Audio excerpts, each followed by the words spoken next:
Hey, Kevin. Yes, sir. I see you got the PowerPoint up, but this qualifying listing appointment script, they got a copy of that with the materials as well, correct? Yes, sir. Yes. Because we're going to actually be Yep. starting in that. So, Okay. So you want that one open? yeah, yeah, Okay. great. I'm just kind of hanging out for another minute or so because it's just 1:30, and I know some Okay. people put it on. So, Hey, Howard. hi, Anna. Welcome back. Good to be back. Excited to have you. I'm excited to be here. It really is. It's going great. It's good to be here. So Howard, the only other one I have is the PowerPoint in a PDF. Is that the one you wanted? There should be a script that says it might be in the. No, I didn't get that one. Sorry.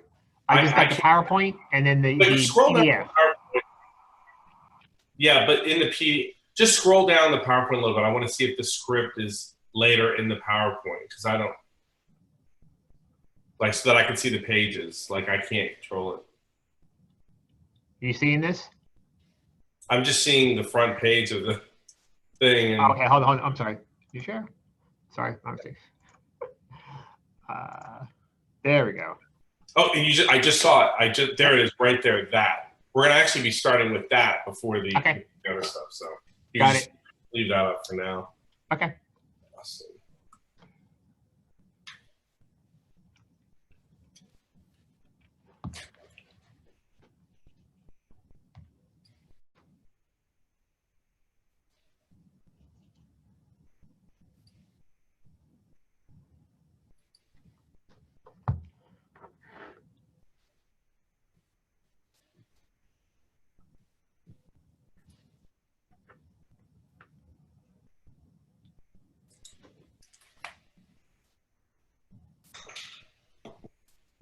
Alrighty.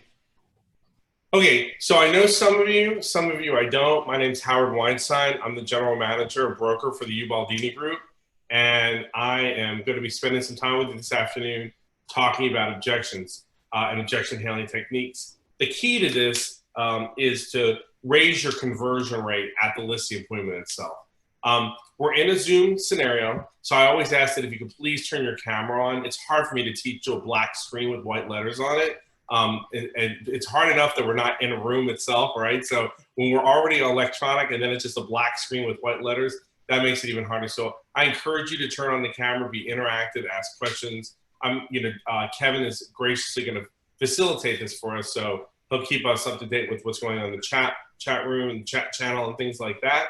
And we'll spend the next hour and a half here giving you as much value as we can. Here's the thing. This is probably one of the most important classes that you're going to take anytime, anywhere, because it's my premise that if you can't handle objections, you won't succeed for a very long time in the industry. Would you agree that we have scripts for everything? I mean, we have scripts for everything. Buyer consults, listing presentations, expired listings, for sale by owner listings, you name it, there's a script for it. And quite honestly, you can get away with, let me just maximize this, you can get away with reading a script, even if I'm calling you for sale by owner and asking, hey, I'm calling about your home for sale, I can be reading a script because people typically can't see or function with you. And even at a listing appointment itself, I've had scripts with me, and I've even had a seller say to me, "Are you reading from some script over there?" And I go, "Yep, I sure am, because your house is the most important thing to me in the world right now, and I don't want to miss one thing." Anyway, and I go right back to my script. Like, that's how much I believe in them. The difference with objection handling scripts is you can't read objection handling scripts. Okay, you can't. Like, it can't be like, "Hey, I'd list my home with you, but I've never sold a home in your subdivision before. I'm sorry, you've never sold a home in my subdivision, so why should I list with you?" You can't be like, "Hold on. The reason you'll sell with me is because," like, you can't do that. Like, you can't read objection handling scripts even on a phone scenario. So my point is this. I'm going to be teaching you today, number one, the pre-qualification system in order to raise your ability to close the listing by 70 or 80%. And B, we're going to work heavily on 10 main objections at 3 different levels that you're going to get when you're actually on a listing appointment. The key is getting the objections before you get to the home. In other words, if you're already sitting at the kitchen table and they're throwing the objection to you at that point in time, you're going to have an issue handling it. Where if you got it ahead of time before you got there, number one, you're going to be prepared for it. Let me give you an example of this. If someone says to you, my house is worth 1.3 million, how many 1 million plus homes have you sold? And if you go 7 or 8 or 9 or 10, they're going to be like, great, come on over. But if they say to you, if you've not sold any homes over $1 million, I don't want to list my home with you. And you say, well, why is that important to you? Because that's the question you would ask. Well, because I want a person experience in that area. Great. And you're going to have that. Moving right along, boom, right back to my script. Now, I might make the decision to co-list the home with a person that's done a lot of luxury listings because I've already known that that's going to come up with an objection when I'm at the kitchen table at the house. What you don't want happening is getting to the house, they throw that objection at you, and your listing appointment's over in about 15 minutes because you can't solve it. Does that make sense? Well, hopefully it does. So anyway, no response. So anyway, that's why we're trying to clear those objections before you get to the property so you'll know. So what you're going to see in front of you, it's called the qualifying the listing appointment script. So today is what, Wednesday at 1:35. And so let's say I set an appointment to meet with you on, I don't know, Friday evening or Saturday morning. What's the deal with how far out you should schedule a listing appointment? What do you think the answer is with that? 3 days. Okay, Michael, 3 days is my answer. Yeah. Anybody else? As soon as possible. Exactly, Cassie. The quickest as possible. In fact, if I said to you, come on over tonight at 6, get there tonight at 6. You see, the longer out the listing is, the less chances that the appointment's going to take place. That's what I found in my business. Same thing when I'm working with agent recruits. The longer the appointment's out, the less likely it's going to take place. So was it Michael, to your point, 3 days is probably, 72 hours is the max that I would go if possible. Number one. Number two, let's just say it's 3 days. So let's say I set it for Saturday and it's today. Well, I'm going to have the conversation that's in front of you on the screen with you between now and Saturday. So I set the appointment for today, and don't mind my Boston Terrier behind me that's frolicking around the room. I set the appointment today, and I'm going to meet with you on Saturday. I'm probably going to call you tomorrow, right, with this script. Now, you were like, oh, it's just a script, and I just asked the questions in an interview. No. I'm going to go through this line by line to make sure you understand why you're asking each question and what you're going to do with that information. Remember, the key is at the property itself to raise your conversion level substantially. People that skip this step, they have less than half the chance of getting the listing. Keep that in mind. Next, look at the first question. Hi, it's Howard Weinstein with Keller Williams Realty. I'm calling to, and you know what I want you to do on your, I think Kevin said you guys got a PDF of this as well. I want you to cross out confirm and change that to remind. I'm calling to remind you of our appointment on Saturday at 10. And then cross out, does that time still work for you? Okay, let me repeat that again. I'm calling to remind you of our appointment on Saturday at 10. Before I come out on Saturday at 10, why did I make those changes to the script? Okay, I'll give you a hint. If you call to confirm, what does that give me an opportunity to do? And out. Yeah, no, doesn't work anymore, Anna. That was great, but we're out now. No, we're reminding, we're not confirming, and we're not asking if it still works. It still works, okay? Next, before I come out on Saturday at 10, there are a couple of important questions I want to ask you. Now, the next question that I have on here, which I want you to circle, highlight, and star 45 times, says, what are the 3 most important factors you'll consider in choosing the agent and company who sells your home? Let me repeat that again. What are the 3 most important factors you'll consider in choosing the agent and the company who sells your home? Here's what you need to know. The answer to this question, if you don't hear, I'm really getting close to the screen. Hello, okay? If you don't hear anything else I teach you today, it's this. The answer to that question is your listing appointment. I'll repeat that again. The answer to that question is the blueprint for your listing appointment. Period, as Nikki says. Period, the end. Okay? That's what it is.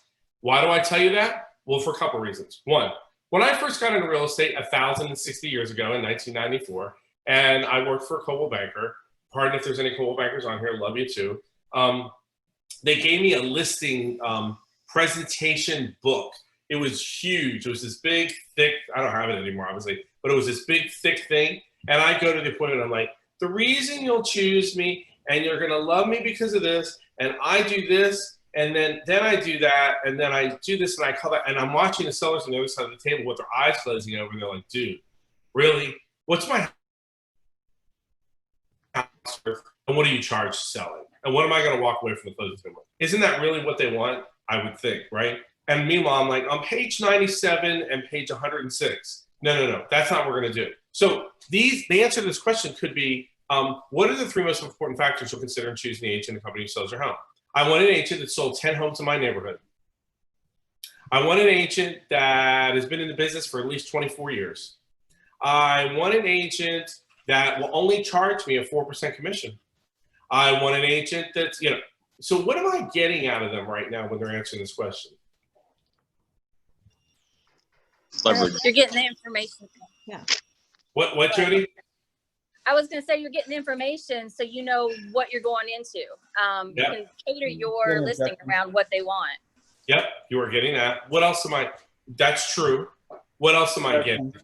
The objections, and you're going to be able to be ahead of those objections. You got it, Maureen. That's right. You're getting the objections now. What if I've only been in the business for 3 years and they tell me I needed to list with an agent for 33 years? What if they tell me I only want to list with an agent that sold 10 homes in my neighborhood and I've not sold any? I want to know these now. So I'm taking copious notes. Number 1, so I know what to present on. Number 2, so I know what the objections are before I get there. There are 3 or 4 areas in the script that's going to get you the objections ahead of time. But here's the good news. If they're giving you what the objections are going to be, you have a good chance of getting the listing. If they're like, nope, you're not probably going to get it. So that's one thing. Next, if they say, let's just say they say, I want an agent that will do a lot of open houses. I want an agent with a huge technology platform and an agent that has luxury access. Okay, great. Guess what either your pre-listing package is going to be about and your listing presentation is going to be about. That's it. Every objection that gets thrown at you at an appointment goes back to 2 things: the market analysis and the marketing plan. The market analysis and the marketing plan. Every objection will go back to that. So my point for telling you this is you're going to have those 2 pieces of stuff, and I'll talk to you more about that later because a lot of people cheat their marketing plan out and it hurts them. But the other fact is I want to make sure you're finding out what's important to them ahead of time so you're not babbling at them regarding things that mean nothing to them. Blueprint for the appointment. What are the 3 most important factors? Questions about that? Hey, Howard, I have a question. So would you ask them to further explain, like if they say, I want someone with 24 years experience, would you ask them to further explain, okay, so what I'm hearing is you want somebody who knows the market, or what exactly do you mean by that? Because it could be, I just want somebody knowledgeable. Would you ask them to explain then, or do you just take notes and say, okay, I got it? I would say I got it right now, and then later in the script we can get them to delineate that in a little bit before we get to the end. Okay? All right. Next, if what I say makes sense and you feel comfortable and confident that I can sell your home, I'm sorry. If what I say makes sense and you feel comfortable and confident that I can sell your home, are you planning to list your home with me when I come out on Saturday? Now, this is called, what are those dots in between? What is that called? Anybody that's taking bold might know. Embedded commands, right? Embedded commands, right. Right? And what would this whole sentence be? What would we call that? If what I say makes sense, what are we doing here? What is that called? It's called a trial close. A trial close. They might say, yeah, absolutely. Well, then your presentation is going to be a lot shorter in a lot of cases. So make sure we don't blow that when we ask that question. All right, next, do you plan on interviewing more than one agent for the job of selling your home? Now, here's some people are like, well, why are you putting those ideas in their head? Well, guess what? Unless you are like a direct referral, you're probably going to get compared to another agent. So I'd rather know who I'm up against. So in other words, if they say, oh, I don't know, Charles Ruttenberg. Oh, so you're going to get what's called doubt drops. You might want to write that down. You're going to get doubt drops ready. What do I mean by doubt drop? Oh, you mean that company that has like 600% of their agents are part-time agents. Okay, anyway, and I go back to my script. That's a doubt drop. Oh, yeah, I'm going to be meeting with blah, blah from Remax. Oh, you mean the company that makes their profit just on desk rent and doesn't have any incentive to get your house sold for the highest price possible? That one? Oh, okay. Anyway, then I go back to my script. Do you see what I'm saying? Like, that's what I'm talking about. That's why I want to know who I'm competing against. Blah, blah company. Oh, you mean the one that has barely any technology or whatever it is, okay? So that's why I want to know if I'm competing against anybody. The next 3 questions, tell me again, where are you moving to? Why are you moving there? And how soon you have to be there? I want you to write on the right side of that the word motivation, because that's what that is showing us, is what is their actual motivation to sell. The other thing that I do when I ask these 3 questions is, remember, I've just asked these questions yesterday when I set the appointment. Then today I'm confirming the appointment or reminding you of the appointment. Sometimes, did you know I get different answers here than I got yesterday? So I want to know, are they being forthright with me and truthful? So that's why I asked those 3 different questions, okay? Next, if I sell your home in the next 30 days, would that be a problem for you? Why do you think we asked this question? To show your confidence and that you'll be able to sell their house. That's Cassie, right? Yep, absolutely. Yep. I want to show them that this is not going to be a problem. In fact, I can get your house sold today, depending on the price you put on it. Okay. Why else would I ask that particular question? So you could see what barriers might be in the way. Exactly, Maureen, right. Like, are they in a situation where, you know, are they going to have a place to go if the house, you know, where are they going to transition? Where are they going to live? You know. Yeah, how motivated, huh? Yeah, that does go back to motivation as well. Absolutely, 100%. Yep. Then what would happen if your house did not sell? Why do we ask this? Well, you could see what the urgency is, because that's going to also allow you with pricing and whatnot, right? Because if they have to be somewhere in 30 days or 45, that helps you with your presentation. Right. Or, Maureen, are they in a pre-foreclosure scenario? Are they in a short sale situation? You know, remember, as economy changes, the market changes, and people have different things that happen. So I'm going to ask, and again, the reason I'm asking this stuff is I don't want to find this out at the kitchen table. I want to know this before I physically get to the house. So I'm going to ask that for transitional purposes and motivation purposes as well, and whatnot. Okay. All right. Now we get into a different type of world. So you can almost put like a subdivision line there. It says, when I see you on Saturday, how much do you want to list your home for realistically? Okay. Now, here's the deal. We may have, we have maybe done a preliminary market analysis on this property because I don't know about you, but when I was an agent, if I set an appointment, I'm going to go ahead and pull the neighborhood and see what's going on right away. So I see what I'm dealing with. Okay. Next, I want to know, like, let's say their house, it could be, depending on the price bracket, let's say it's worth $350 to $400. Let's just call it $375. And you know that it's somewhere in that window, $370, $380, somewhere around there. And they pop out $425. Okay. All right. So let's say they pop out $425, but the house should be listed at $375. Anna, will you role play with me for a minute? Sure. Am I the seller? You're the seller. Yeah. Okay. So Anna, when I say $425, okay. When I see you, Anna, on Saturday, how much you want to list your home for realistically? We really want $425. I get it, $425. So as a professional real estate agent, I'm back on script. As a professional real estate agent, I study homes and prices every day. And therefore, I assume you'll list with me at the price that will cause your home to sell, correct? Sure. Do you think we could get $425? Well, maybe not, but what's the price you wouldn't go below? Well, we probably won't be able to go below 400. Okay, great. So now I've already gotten a $25,000 price reduction, and I haven't even gotten to the kitchen table yet. See how that works? I'm slowly nursing her down to the 375 that it should be. Do you see how I did that, everybody? Do you see how I did that? It's real important that you key in on that. So that all falls in the line on that particular question. Okay? Questions on that? Do you see how we did that? Hopefully you did. Okay, so then my next question is how much do you owe on the property? Now, again, I'm asking this for a couple reasons. One, are they in a short sale situation? Two, are they in a situation where they can possibly be seller financing? Right now, the interest rates are 0.2%. I'm exaggerating, but they're very low, right? And have been for a long time. But let's just say after the election this year, they pop up to 6%. I don't know. You never know what can happen. What I do know is this: if I'm able to offer my property for 3% and the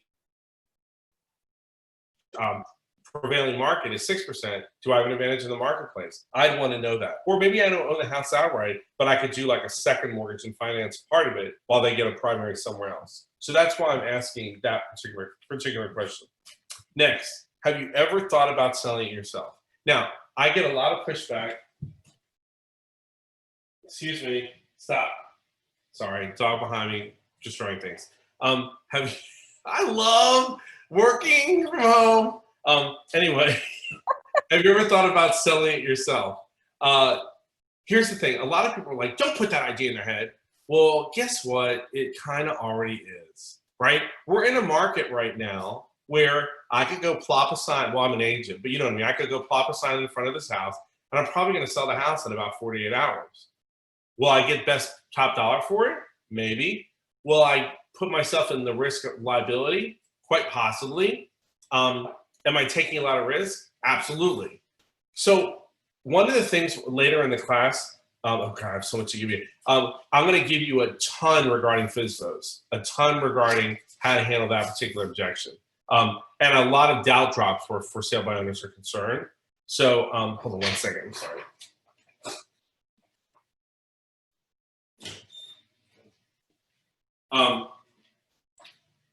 But I want to know if they're thinking about it, okay? So have you ever thought about selling yourself? No, or yes. Interesting, and move on. To Anna's question about the earlier question, don't get into it right there. But I do want to know before I get there, because if I think we're considering doing for sale by owner, I'm going to bring a bunch of stuff to make sure that I scare them to death about being for sale by owner. Okay, so that's how I handle that, okay? Will you help finance the home for the buyer? Or do you need to cash out? We talked about that 2 lines up, so you know that. All right, this next section, I want you to write on the left side of it, personality profile, or personality behavior style. Okay, so I'll tell you what I mean. So if I go to the seller and I say, and really, guys, key in on this, because I can't tell you how many people, well, I'll tell you in 1 second. Quickly describe your home for me. And I go, 4 bedroom, 3 bath, 2,500 square feet, in-ground pool. Anything else? Yeah, it was built in 2012. Anything else? It's on a cul-de-sac. Okay, that's one type of answer to that question. I'll read it again. Quickly describe your home for me. Oh, okay. Well, you come in the front door and the foyer, it's gorgeous. We had tile imported from Italy. It's the most gorgeous tile you've ever seen. Now, when we redid the house 4 years ago, we thought about changing it out, but we thought, you know what? It's one of the things that made us love this house. Now, when you continue through the hall, you will end up in the kitchen. The way the sun hits it, we're western exposure, right? So understand it the way, all right, I'll stop. I asked the same question, didn't I? But I got totally 2 different answers. Okay? Now, here's what I want you to hear. I see agents making this mistake. They approach seller A like they're seller B. Right? The first personality was a very D personality. Just give me the bottom line. Here's what I need, da, da, da, da. The second one was very I in the desk personality. So they're very like this and that, and the walls and the paper and the flooring and the bathrooms and blah, blah, blah, blah, blah, blah, blah. Well, if you go into blah, blah, blah with you'll be thrown out of the house so fast you won't even know what happened. Vice versa, if I'm 4 bedroom, 3 bed, 2,700 square feet, 8 ground pool, and a cul-de-sac, and you're like, well, this is, we do this, and then blah blah, and then I thought about it, and you see like, done. You know, so what I see team leaders make this mistake too, right? Like they'll be talking to an agent the way they want to be addressed instead of the way the agent wants to be addressed as far as recruitment goes. So I'm just asking you to really, really key in on that question, to listen to not just what they're saying, what they're saying, but how they're saying it, what information they're delivering, what they're giving, how they're giving it. How slow, how fast, how detailed, how general. All those things need to be taken into consideration. Okay, next. How would you rate your home on a scale from 1 to 10? Okay, so who wants to, I can't see you all, but who wants to role play with me on this one? I will. Maureen, okay, great. Maureen, rate your home on a scale from 1 to 10, please. Well, I'd say it's about an 8. 8, I gotcha. Now let me ask you this, what would make it a 10? I think if we had a complete update of the kitchen, I mean, it's been kind of updated, but it's not exactly where I would want it to make it a 10. Got it. Okay, so updated kitchen. Give me one more thing you think might help make it a 10. Probably update to the bathroom. Okay, so mostly updating elements is what you're saying. Okay, Mhm. right, so let me go off script. So what am I using this information for that I'm getting from Maureen? Leverage to lower the price to $375. I love it, Michael. Okay, yes, that's one thing. So you're saying at the time of listing, getting it listed right to $375. Okay, what's the second time we would use this information? Because remember, you're taking copious notes on these answers, by the way. Negotiations when it comes to the closing and with the buyer.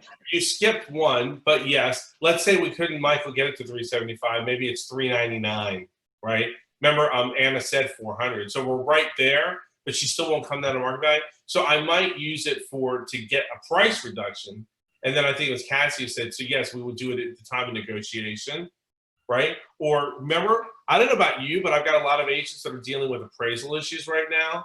And they're like, I got the buyer to pay $425. Yeah, but the appraiser doesn't think it's worth $425. Well, that's not right. Blah, blah, blah, blah, blah.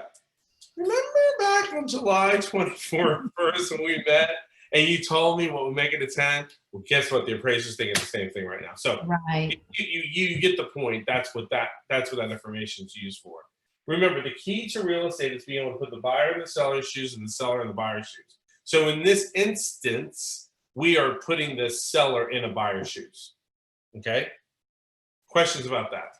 Sorry if I'm vomiting on you, just giving you lots of information that I possibly can that you can use. Okay, next.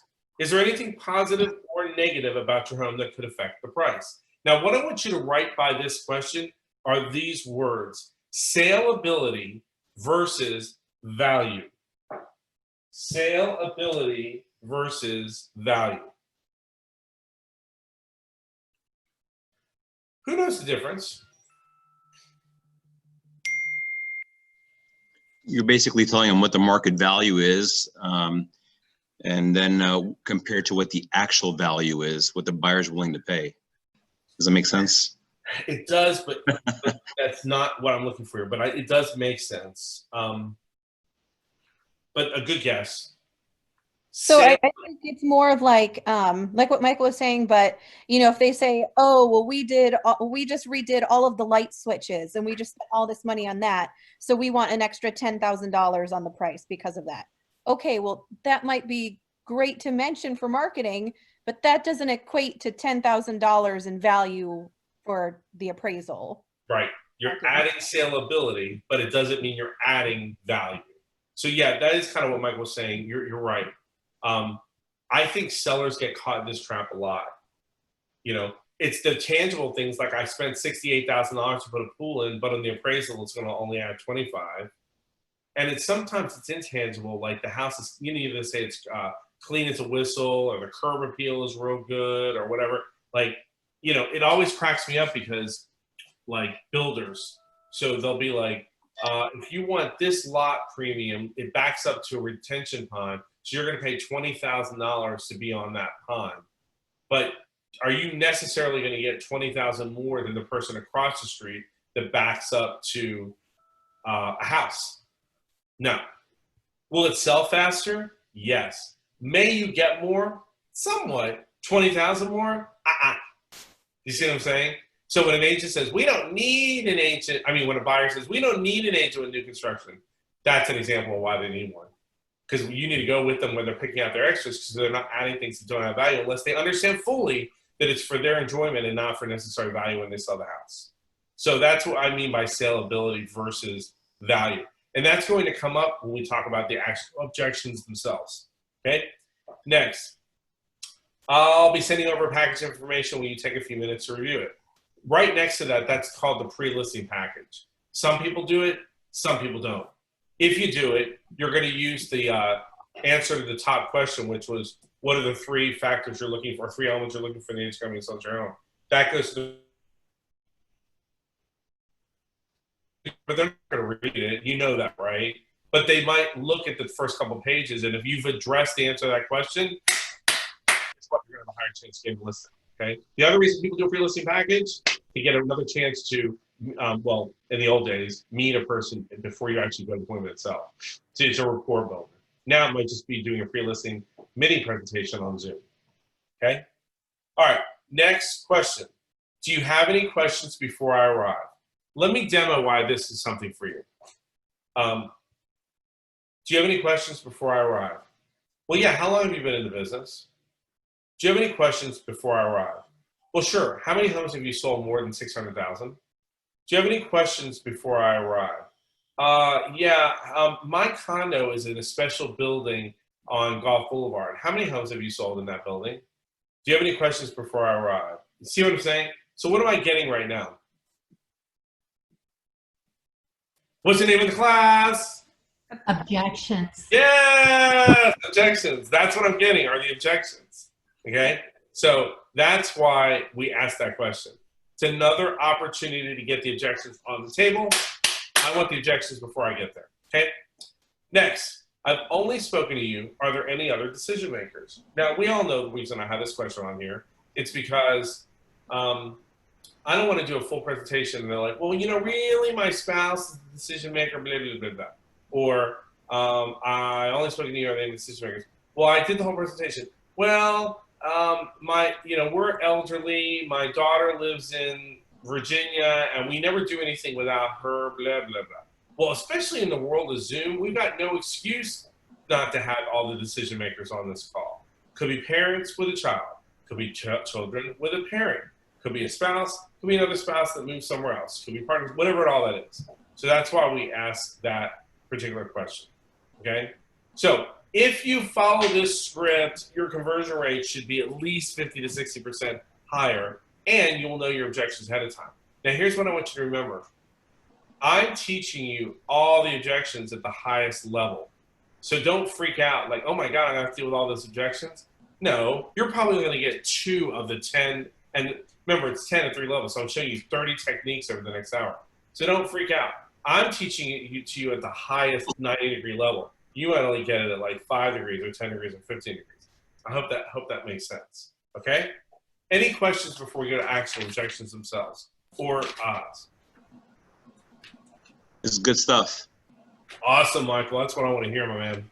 Okay, Kevin, can you do me a favor and go back to the beginning area of the thing where, I'm talking about, the back to the beginning of the PowerPoint?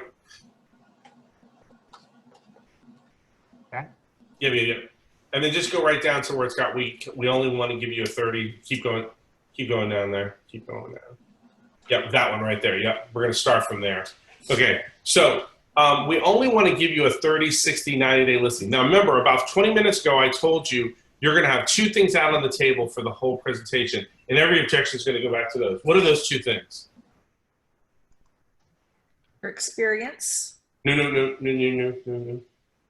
Market activity.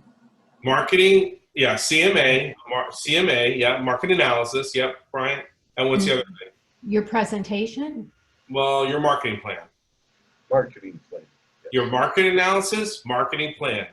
They're the only two things you need out for that. I'm just telling you, everything else is frill. I mean, you could do it. It's your choice as a business person. But I think you only need those two things out when you're dealing with the objections, right? Because these are all going to go back to the objections. So that's something to keep in mind. All right. So we only want to give you a 30, 60, or 90-day listing. What do you think? What kind of prospect is this probably we're talking about? Somebody that maybe had a bad experience. Keep going. You're on the right track, Michael. They're an expired listing, right? They're usually an expired listing. Like they listed their house and it didn't sell, but they were trapped with the agent for 6 months. That's what I would call the bad experience. So that's usually, just think about it. Most sellers are not going to even think about, well, how long am I stuck with you or whatever, unless they've been stuck with someone that they don't want to be stuck with. So now here's what I want you to think about. Remember that if, my dog could be a listing agent today and she can list the house at market value or less, and the house is probably going to sell, even if she's listed as the agent. Would you agree with that? I'm going to say yes. Say yes, okay? Remember, people don't buy based on who the agent is. They buy based on the property and the price. But I could be the best agent in Tampa Bay, have sell 15,000 million homes a year, and if I list a home overpriced by 20%, am I going to sell it? Say no. No. So remember, we're selling a service and a convenience and an experience, not the property, okay? So it says on here, we can sell your home in 30 days if we give it a 30-day price. In fact, Mrs. Seller, I can have your house sold tonight by 6 or 7 o'clock. You put a one-day price on it. You want to do that? Oh, no. I still want top dollar for the price, for the property. Okay, great. So the average home in your subdivision is taking blank days to sell. What will make your house sell faster? Remember, market analysis, marketing plan, market analysis, marketing plan, market analysis, marketing plan. I want to get that in your head. So I have a market analysis that shows my house is sitting in, Landsbrook. And in Landsbrook, it takes, let's just say 22 days for the average home to sell right now. That's not a good example. Pretend it's a normal market. Say it takes 45 days for the house to sell right now. But they only want to give you a 30-day listing. And then you go, what makes you think yours is going to sell faster? Well, here's where you start to have the saleability versus value conversations. Well, I did this, and I added that, and I did this. Yeah, but remember, and I want you to write this phrase down. If an appraiser can't count it, neither can we. If an appraiser can't count it, neither can we. Okay? We'll come back to that. All right? You have a full copy of my marketing plan. If there's anything I'm not doing, you can contact me and I'll release you from listing. Now, here's what I want you to hear. Your marketing plan needs to have everything you're doing on it. I don't care how minuscule it seems. I don't agree with the 14-step marketing plan that we have in my KW. Here's the problem. On an ALTA or a closing statement, think about it. Think about the lines. $240.38, $388.14, $1,380, and then $24,960. Guess whose line that was? Oh, yours, right? Now remember, half goes to the other company and blah, blah, blah, and splits and splats and tax and schmacks, but the seller only sees the ALTA with your big line on it. So they need to see everything you're doing. Okay, so there are agents that have 60, 70, 80, 90-point marketing plans. Make sure yours, I don't care, put lockbox on, take lockbox off, order sign up, order sign down, blah, blah, blah. Everything you do, everything the transaction coordinator does, everything the admin does, everything everything. Okay, so please, please, please make sure all that's taken into consideration. All right. Now, back to the objection, you have a full copy of my marketing plan. If there's anything I'm not doing, you can contact me and I'll release you. Well, that's your business decision as far as how you want to handle it. But from the same token, keep in mind that if you say you're going to do it, you need to do it. Okay? Questions on this objection? Cool. All right, Kevin, we're ready for slide. Whatever that next one is. Okay, so we can save the commission by selling it ourselves. What is that? Isabel. That's a for sale by owner all day long. Okay? All right, now, a couple things I want you to think about. Number one, a seller for sale by owner's goal is to get their house sold for the price they ask for it. Would you agree? Yes. Yeah, absolutely 100%. Okay? So in their mind, they go to Office Depot, buy a for sale by owner sign. I gotta get grab water. Hold on 1 second, guys.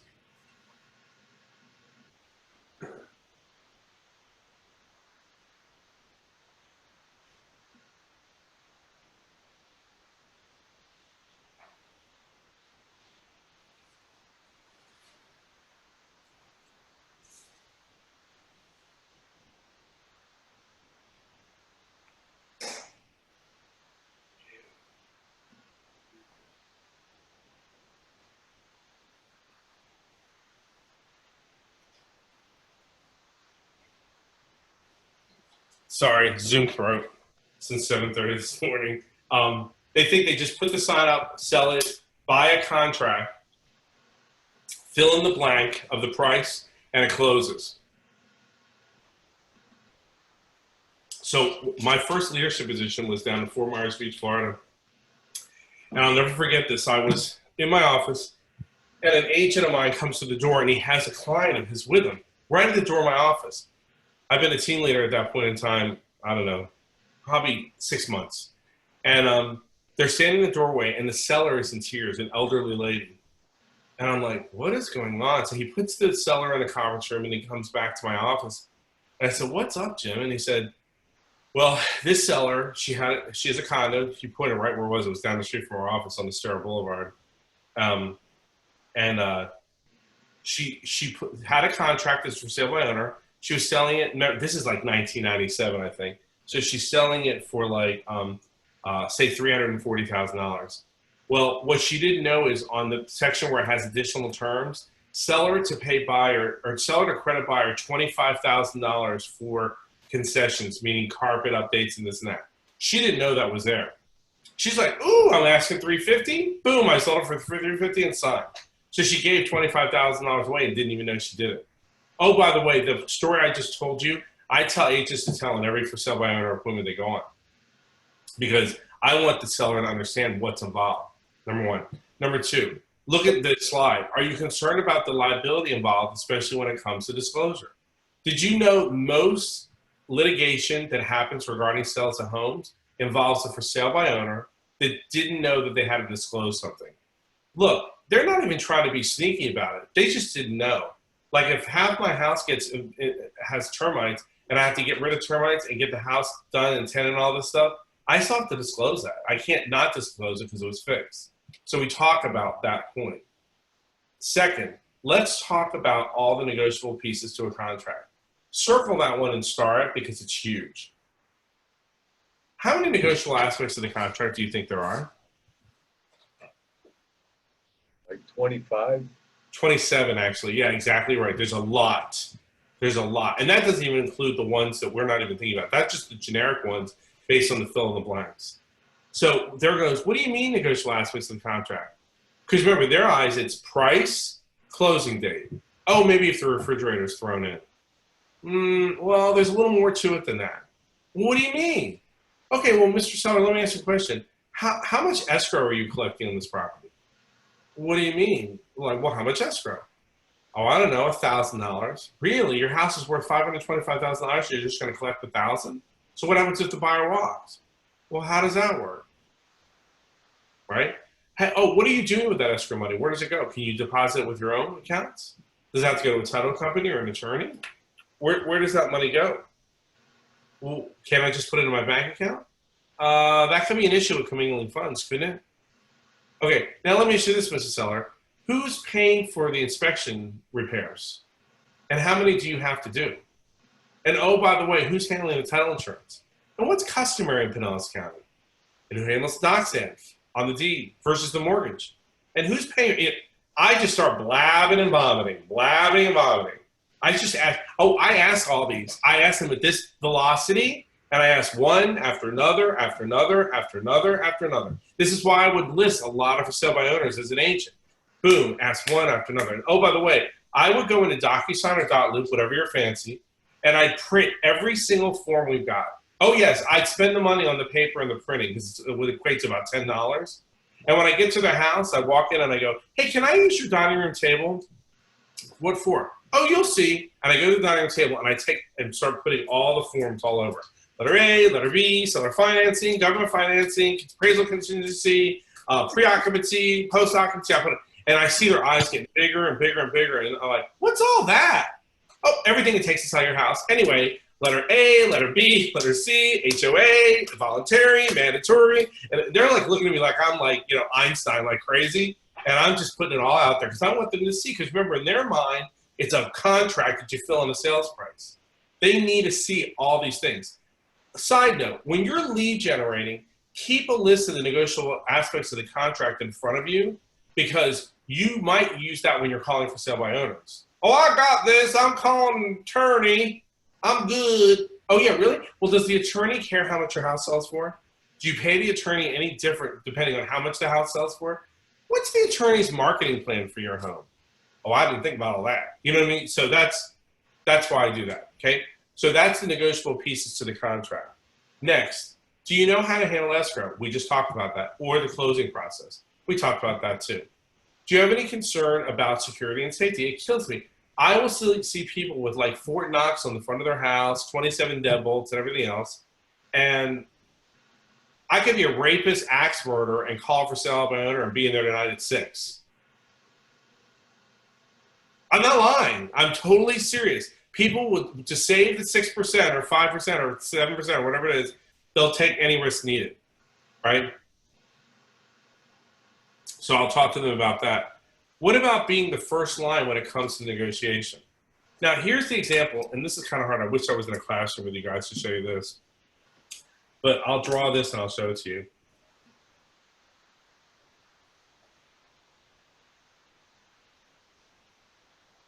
So this is my house with a for sale sign in front of it. House for sale sign, okay? And then the for sale sign says FSBO. So, and then I go to the seller, because you might draw this sitting at the kitchen table. What do you think this sign is telling the public, Mrs. Seller, about your house? Oh, I'll tell you what it's telling them. It tells them to go ahead and first offer less 6%, because you're not paying an agent.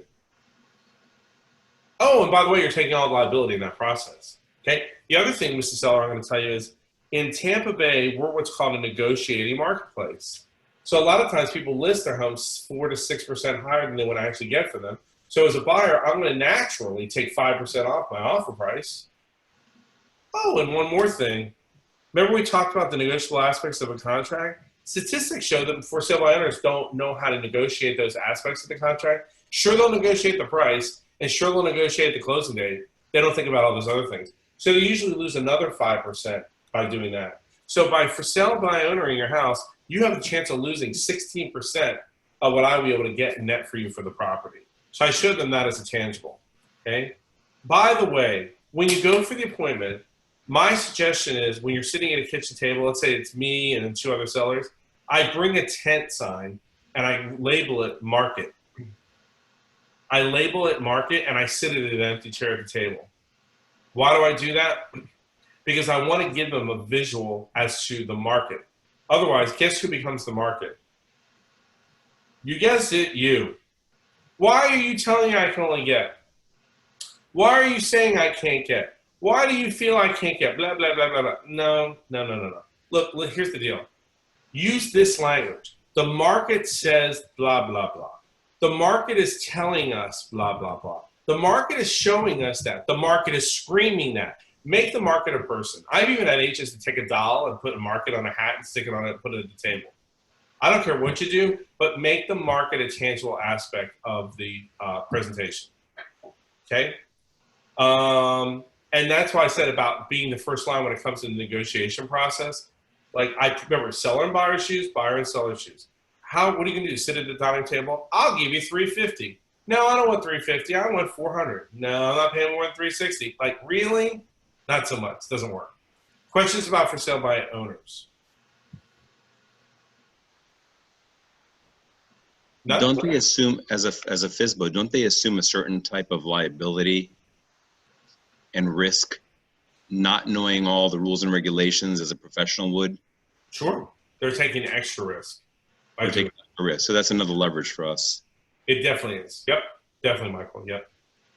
Howard, Yeah. Howard, could we also use how much we have to go to risk aversion just because of all the legalities of real estate? You kind of cut out on this, but I think I said regarding risk aversion. Yeah, you could definitely share that with them. I often tell agents to bring a copy of our training calendar with you to the appointment so they see how well you're being educated on what's current in the industry. So now that we have everything on ubaldinitraining.com, I would just open up that website and say, look at this. I'm getting 40 to 60 opportunities a month to be educated at the highest level in this industry. Are any of the other agents sharing their education calendar with you to see what they're learning about?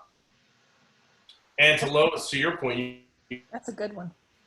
you can bring like that version thing. Oh yeah, definitely. I've done that all the time. Okay. Good. Alrighty. I'm sorry. Did someone else have a question? Oh, you're welcome. You're welcome. Okay, let's go to the next one. Number 6. Oh, you already have it there. Okay. Has anybody heard this before? Let's list it high. Let's just list it at $425. We can always lower the price later. Okay. So what's the first bullet point? When is the most important time a home's on the market? When is the most important time a home's on the market? First 2 weeks. When it first gets on, right? That might be the first week, first 2 weeks. It's fresh. It's fresh. So, you know, when you sit down with a buyer and you go to write an offer on a property, what's one of the first questions they ask you? I'll give you a hint. How long? I'm going to take this on. How long has it been on the market? How long has it been on the market? Right. So, and you go, 2 months.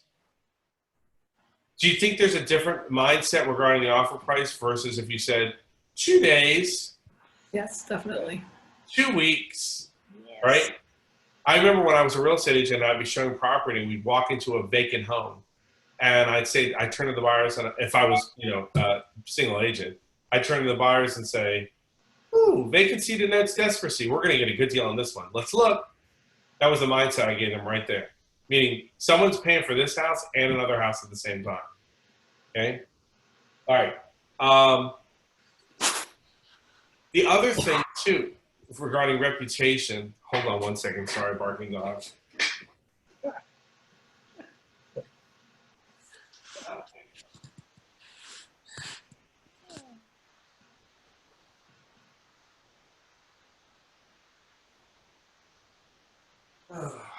I love working from home. Oh. My boss is Oh, it's so cute. oh, she's cute, but she's going nuts in the front of the house. Oh my goodness. Track of thought. Okay. I said that the longer the home is on the market, the lower it's going to sell for typically. So here's the thing. Sellers need to think about what type of reputation is their home going to have in the marketplace. And now the objection I've gotten back from sellers is this. Well, don't buyers come in and out of the market all the time? Because they do, right? I mean, who's looking for a house today on July 20 blah may not be on August 20 blah. But what I will tell them is you're right. Buyers do come in and out of the market all the time, but agents don't. And quality agents, successful agents definitely don't. So what'll happen is this. I'm in a conference room and I'm going through ones. Oh, you're going to love, here's what we're going to look at today. We're going to look at this one. Oh, this is a great 3.2 with 1,700 square feet. I love it. Showed it last week. I love it. Oh, here's this one. This one's overpriced. Anyway, and then I stop and I go, which pile do you want to be in? The overpriced, bad reputation pile or the fresh current pile that's going to sell at top dollar for now? Just something to think about. Next thing, do you understand bracketing and how the consumer searches for property? Do you know what I mean by that? You know how they'll say, I'm searching 300 to 350 or 350 to 400 or whatever it is. And let's say like, well, I want to put it at 403. Yeah, but do you realize how many people you're missing by going right over that threshold? So just something to keep in mind as well. Okay. All right. Let's go to the next one, Kevin. 7. We want to think it over. What does that really mean? That they're not decided, or they're scared, or they want to talk to another realtor. Maybe they don't trust you. What, Brian? I'm sorry? Maybe they don't trust you, so they're just kind of trying to politely get rid of you. Right. So here's what I want you to write down there. We want to think it over means we still have an objection, but we haven't told you what it is yet. That's what you're hearing. We want to think it over. Well, that's great. 3 minds think better than 2, so let's think out loud together. What are you thinking about? Well, you're telling me 375, but I had Betty from Remax in here last week, and she said 419 all day long. But they may not share that if you don't ask that. Well, we think you're quality. You seem like you make a good presentation, but you've only been in the business for 2 years, and I read a Robert Bruss article that said, if I'm not working with somebody that's been in the business for at least 20 years, then don't work with them. Even though there are people that have been in the business 20 years and sell 4 houses a year, and people that have been in the business 20 months and sell 20 houses a year. You know what I mean? You get my point. So, I mean, granted, there are some people, like you said, that are hesitant, or, you know, my daddy always told me you spend the night and think about it, you know, whatever. Like, those people exist, but 97% of the time it's, you said something I don't like, but I don't feel comfortable enough with you to tell you what it is. So I'm just going to tell you we're going to think it over. Because if you leave the house and you haven't gotten a commitment for the listing, do you know how much less likely you are to get the listing? Exactly. A lot.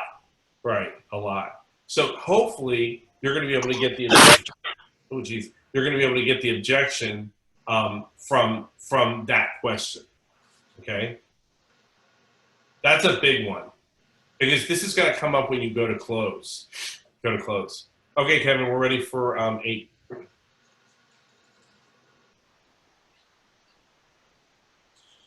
Is Kevin there? I think he stepped away. Oh, he did? Okay. All right. Well, the next one is... He has a dog. I see it. He could be. Mine's like, I got what I wanted. I'm right here. Oh, there we go. Thanks, Kevin. Okay. I have a friend in the business. I'm sure none of you hear that, do you? Yeah. No, you hear it a lot, right? Everybody's got a real estate license. As many people have a driver's license. You know, that kind of thing. I can appreciate that, and almost everyone does have a friend in the business. So let me ask you, do you absolutely have to sell this home, which is an embedded command, or are you just looking to do your friend a favor? Here's what I want you to remember.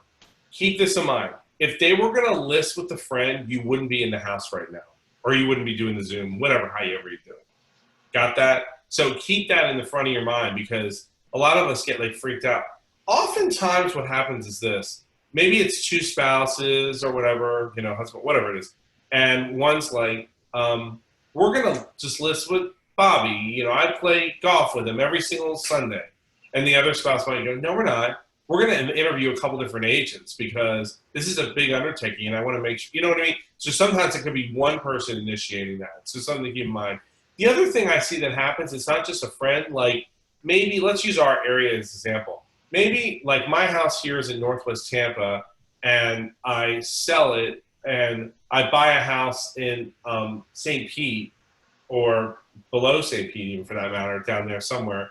And the agent who sells my house here in Citrus Park sells me the house down there. And then 5 years from now, I go to sell it and I just call that same agent, but he or she may not have the same knowledge of St. Pete that they do of, you know, my house here in Ravinia up here in Citrus Park. So that could happen sometimes as well. Next, regarding a friend in the business, it says, are you comfortable discussing your personal finances with a friend?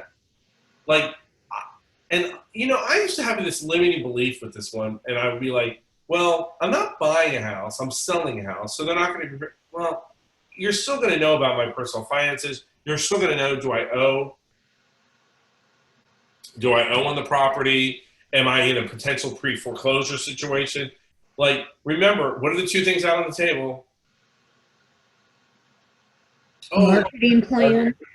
Marketing plan and marketing analysis. Marketing analysis, right. So I put it back in front again. Hey, seller, here's my 89-point marketing plan. if there's one thing on here that I don't do and you're not happy, you can cancel me and fire me. How comfortable would you be firing your friend? And then quiet. Like Diana Kokoski says, let the silence do the heavy lifting. That's stirring about them having to think about ruining a personal relationship based on having to fire them. So that's where I go with that particular objection. Okay? All right, we're ready for 9. How about that one? Another agent said they could get me more money. Are they going to buy it? Could be. I can appreciate that. And what you probably don't understand is this. An agent that will list your property overpriced assumes they can take the listing now and then start beating you up week after week. Is that what you want?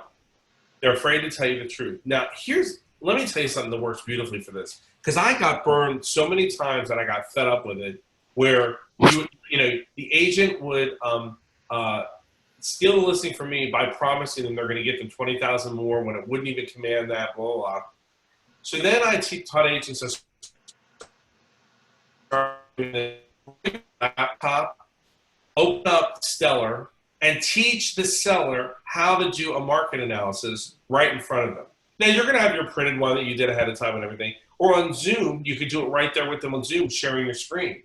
I open up the search field. Okay, Mr. Seller, you're telling me that, Susie told me your house is worth $425. When everything I'm finding is showing $399 or $375, let's do this together. Here we go. How many bedrooms? 4. How many bathrooms? 3. What's your square footage? 2,500. Okay, we'll put it in 2,400, 27. I mean, we're not doing an appraisal. We're doing a CMA, and you and I both know it's not that difficult. So we do that. We restrict it to the subdivision. We go slightly out of it, and then we let them see what they see. You would be surprised how strong this particular technique is, because it shows your integrity being completely transparent by showing them that on the table. So that's why I like doing this if I feel like that's going to be an issue. I always bring my laptop to a listing appointment, right? Because they may not share this piece with me until I'm at the actual property itself. Or, you've been there at the kitchen table and you see like a Coldwell Banker folder on the table because they already had an agent in the day before you or whatever. Okay, so you want to make sure you get that out there. So that's how I handled this particular objection. You see on the bottom I wrote, value of teaching sellers how we do a market analysis. Any questions on that? Nope. Good? Yeah. All righty. Oh, Maureen, did you have a question? No, I was saying no, that's good. Okay, gotcha. All right, next. You haven't sold any homes in my area. Now, I don't know about you, but this does come up quite a bit. So look at my first question. Let me ask you a question, Mr. Seller. Do you know where your buyer is going to come from? What's their answer going to be? No. No, of course they don't. They don't have a crystal ball, and neither do I. But I'm almost positive the buyer is not going to come from your area. Right? It really doesn't matter. Buyers do not know special market areas. What do I mean by that?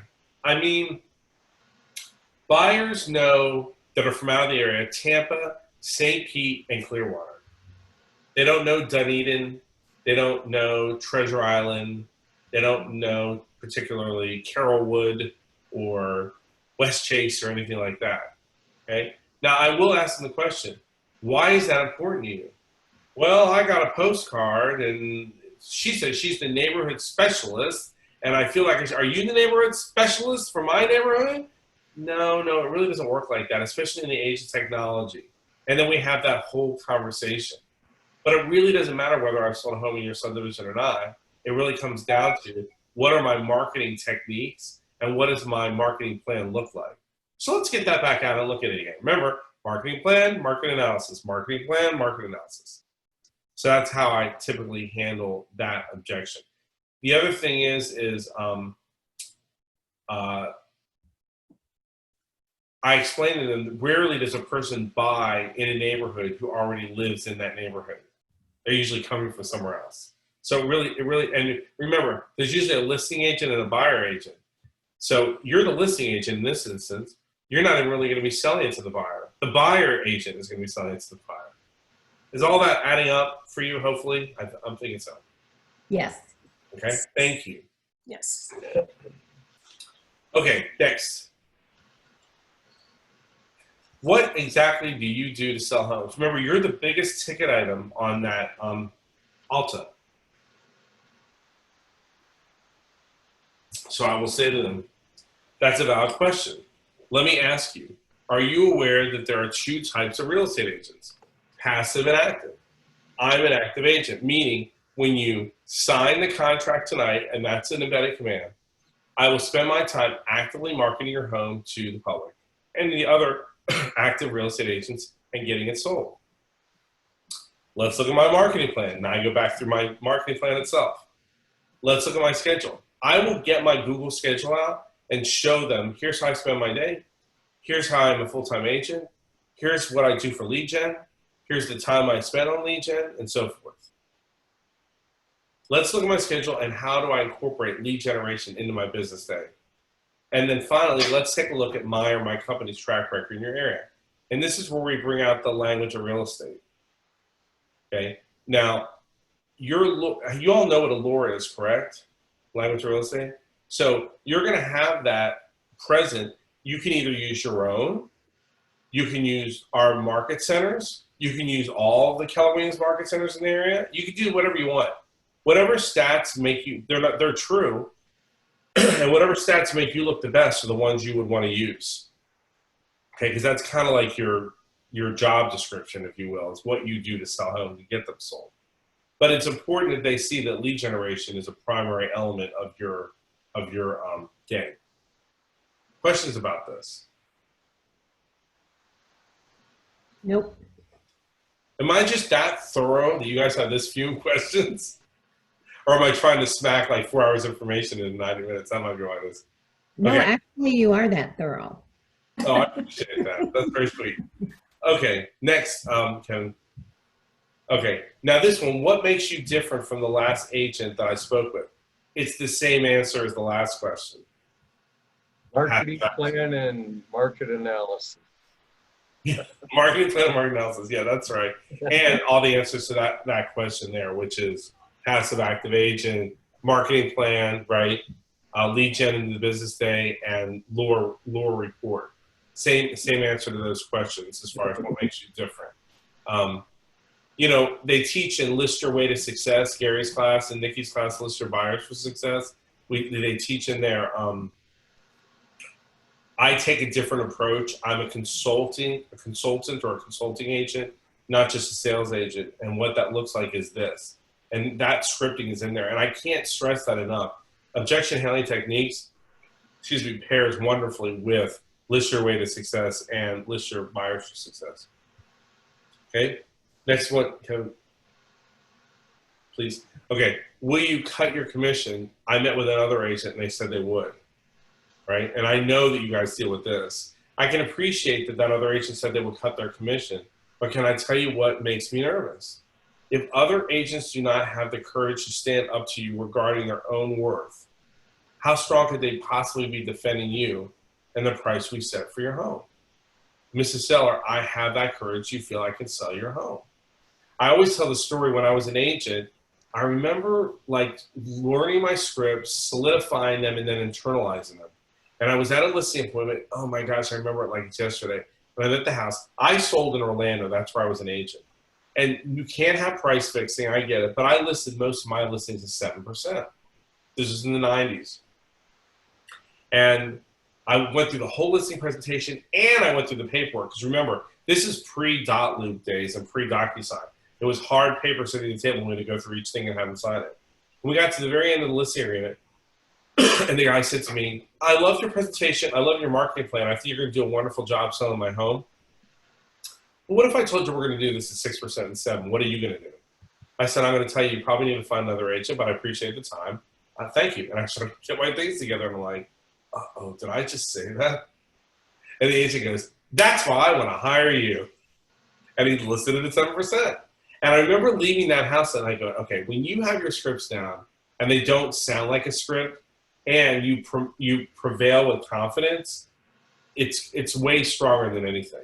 Because that's your value proposition at the table. And I felt like that clicked with me and I just kind of went on from there, okay? Next, what is more important to you, the amount of commission you pay or the amount you walk away from the closing table with? And they're like, what do you mean? Well, just because you might save a percent on commission, you might lose 5% of value. Like my list to sell price ratio, or my company's list to sell price ratio, or my market share, whatever you want to say, is 98% or 99%. I want you to write this terminology down. Discount brokers will typically get you a discount bottom line. Let me read that to you again. Discount brokers will typically get you a discount bottom line. So a lot of these companies that are like cheap shops, as Nikki calls them, or what do you call, like for sale by owner houses, you know what I mean, where they, you put it in and then you just deal directly with the seller. You're going to see a lot lower list sell price ratio because they're getting paid whether your house sells or not, because you're typically just paying a marketing fee. And even if it's a regular real estate company, discount brokers typically attract non-career tracked agents. Okay, so that's kind of what I give a seller from that standpoint.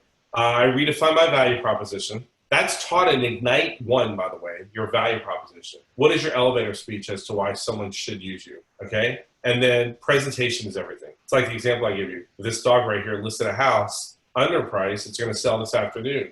But if I overprice it, it's not gonna matter what I do with it. It's presenting to them in a way that they can position the property on the market in a way that is going to get them top dollar in the quickest amount of time. And your presentation has everything to do with that. Okay. Alrighty. So questions. Yeah. Wow. How old's the pup? What's that? How old is the pup? 5 months. 5 months. 5 months. She's a Boston Terrier and she's 5 months. And someone I never would have gotten if I wasn't in COVID world. But I've been with a dog for a long time, so it worked out well. So she's happy. Hey, Howard, what was the tagline you used to this? Discount brokers will get you discount rate? No. Discount brokers will typically yield you discount bottom lines. Oh, okay. Because the bottom line is most important. I'm sorry? That's okay. I have a question, Howard. I just recently had a FSBO say, I want to try this on my own for a month. I just want to try to do this by myself for a month. What would be your response to that? So I go back to Myrna, like, what is your ultimate goal in the sale of this property? I ask that question. Because remember, questions are the key to great results in leadership. So what is your result? And what are they going to say? Well, they want to sell it. Right, you want to sell it for the price they want. Yeah, right. The price they want. And then what if is this on the phone before you even get to the house? Yes. What if I could show you, Myrna, by listing and selling with me, that you're probably going to net 16% more money for this house than you would on your own? Would it be worth 30 minutes of your time? Right. 60%, right? I mean, that's a lot. So that's how I nail that. Hey, Howard? Yes.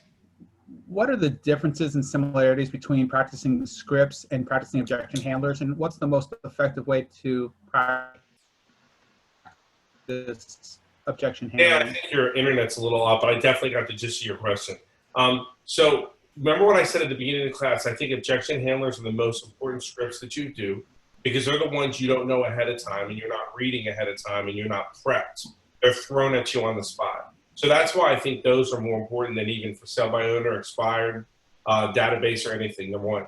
Number two, I think what you asked is what's the most effective way to practice them. Here's what I did, and this is how I learned them, and I know my objections pretty darn well. I set up flashcards with the objections on them. I put them like with my treadmill with me in the morning and everything else. I set up 3 appointments a week. There were only 15 minutes a shot. That's all they were. So Dan, hey, it's Howard over here at the Bel Air Largo office. Can I set up 15 minutes with you from 6:30 to 6:45 in the morning or 7 to 7:15? Where you throw an objection, I throw an objection. You throw an objection, I throw an objection. It's only going to take 15 minutes of time. Great. That's how I'm going to start my day before I lead generate.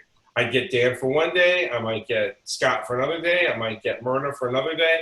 And I set up 3 of those days a week. And that's how I learned mine, Dan, is just like that. In a whole separate entity and venue than it was learning like for sale by owner and lead gen scripts. It was strictly objection handling. Oh, thank you. What else? None? Awesome. All right. Well, Kevin, thank you so much for facilitating for us. I hope you guys learned a lot over the last, whatever, hour and 40 minutes or whatever it is. Yes, thank you. Definitely. Thank you, Howard. And I look Howard, forward you're you. awesome. It's my pleasure. It's my absolute pleasure. You guys have a great day. Thank you so much. We appreciate Howard. it. Thanks a lot. Thank you. Howard, You. good stuff, Howard. Thank you. You're welcome. Howard. Hey, is there a copy? There's a copy that you had on this to download, right? Yeah, Kevin, I think you put it on the chat. And I put it in the chat as well. I see it. Got it. Real quick, what's the dog's name? Dolly. Oh, so cute. Say bye, Dolly. Hey, how about that sheet that you had with all the questions? What's that? The sheet that you had that you put up first, that Word doc with all the questions? Yeah, it's in the PDF. It's in the chat. But I uploaded the file. In the PDF, okay. It's the last. It's on the last page. Got it. Oh, it's the last one. Okay, got it. Yep. Got it. Yep, it's there. Hey, Kevin, if you could leave it open for the Zoom open for a minute to make sure they get this. All right, awesome. Thanks, All right, Joe. guys, thanks. Thanks See ya. again. Bye-bye. Bye. Thanks, guys. I'll upload it again just to double check.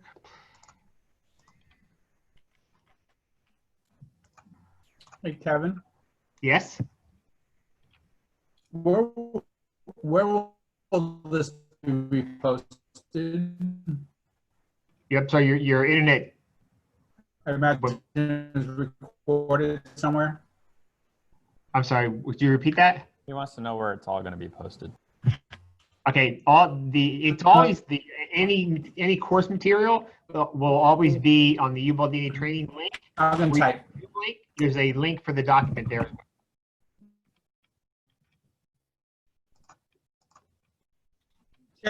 Check the chat. Yes.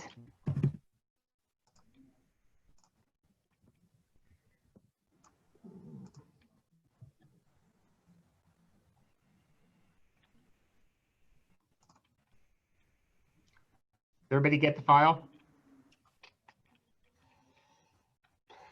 The video will be put on the Ubaldini training calendar this afternoon.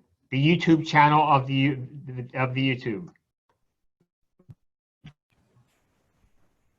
The people that came late didn't get the file in the chat. Okay, if you go to the ubaldinitraining.com calendar, go to today's event. There's a link. There's a downloadable link there as well. And it's also in the chat up here. You can see this in the chat that I have in my window. Yeah, whatever you post in the chat, the late people don't see it.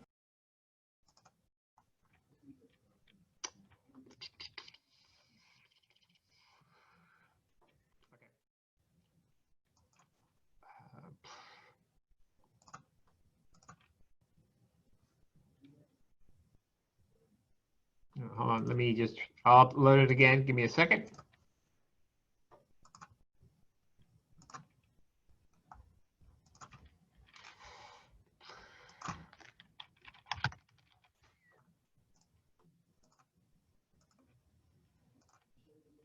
Okay, I just uploaded it again. Do you see it?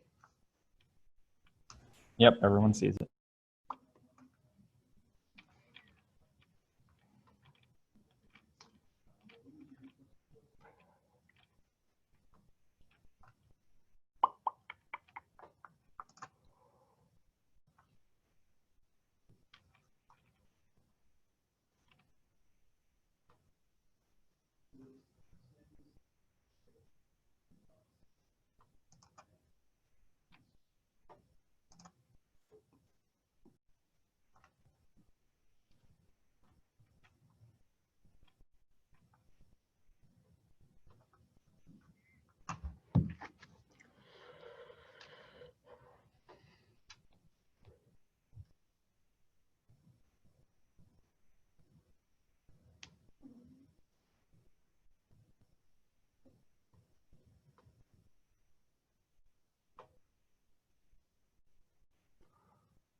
You said there's going to be a YouTube.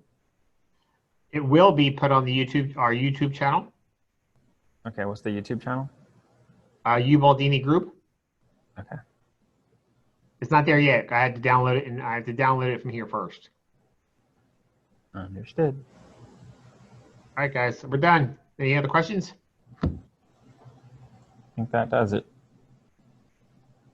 Thank you guys for coming. See ya. Thanks, Kevin. Bye.